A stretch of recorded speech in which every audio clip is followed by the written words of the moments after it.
Friends, ఇదిగో నేనైతే చాయ్ తాగుతున్నా.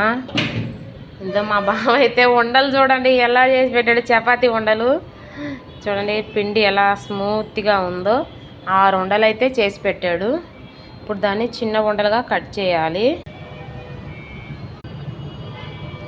టిక్ ఉంటుంది చూడండి ఫ్రెండ్స్. ఇగో టీ అయితే తాగుతున్నాము. మీరైతే తాగారా లేదా కామెంట్ చేయండి. తలంతా నొప్పి వస్తుంది, అందుకోసం ఇప్పుడైతే టీ తాగి చపాతీ అయితే స్టార్ట్ చేయాలి. లైవ్ అయితే పెడతా 7:30కి అయినా లేదా 8కైనా లైవ్ పెడతా. అందరూ అయితే రండి, ఓకేనా. ఇదో కప్పులు, మా బావకి కప్పు వద్దంట, ఇంకా 2 కప్పులు ఉన్నాయి, ఆయనకు వద్దంట. అందుకే నేనైతే తాగుతున్నా కప్పులో పోసుకొని. అదిగో ఆయన అయితే అక్కడ కూర్చున్నాడు.